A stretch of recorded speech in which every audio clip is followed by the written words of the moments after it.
Hello guys, আসসালামু আলাইকুম। Welcome to my Facebook page and my YouTube channel rule 0.2। আশা করি সবাই ভালো আছেন, আমিও ভালো আছি। তো আজকে বাইকের খুব ইম্পর্টেন্ট একটা বিষয় নিয়ে কথা বলবো, সেটা হচ্ছে বাইকের কার্বোরেটর। আর কার্বোরেটর যে কতটা এসেনশিয়াল আমাদের বাইকে, আর একটা কার্বোরেটরের প্রবলেম দেখা দিলে সেক্ষেত্রে আপনি কোন কোন বিষয়গুলো চেক করবেন, এগুলো নিয়ে কথা বলবো। তো চলেন ভিডিওটা পরে দেখি।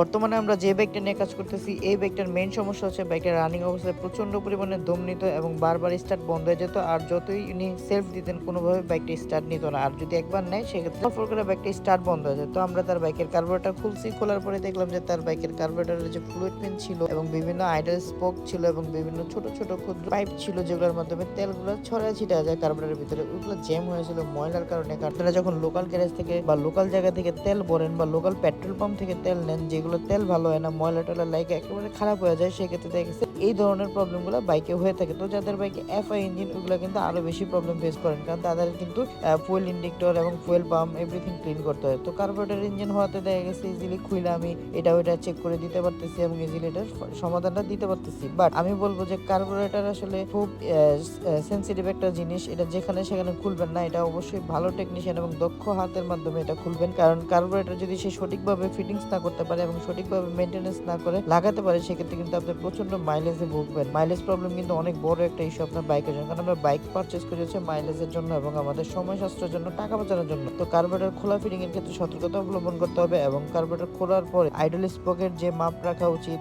বা আমাদের টেপিরের যে মাপটা থাকে, আমরা কি করি অনেক সময় কার্বোরেটরের যে আইডল স্পক থাকে ওটা ঘুরে ঠিক করে নেই, এটা কোনো সময় না। কার্বোরেটর খোলার পরে অবশ্যই চেষ্টা করবেন যে এটা টেকোমিটার দিয়ে এটা যে আইডল স্পকের যে আরপিএমটা থাকে, আরপিএমটা যাতে মেপে টেকনিশিয়ান যাতে অ্যাডজাস্ট করে দেয়, সেক্ষেত্রে দেখা গেছে আপনার বাইকটা ভালো থাকবে। ধন্যবাদ সবাইকে, আসসালামু আলাইকুম।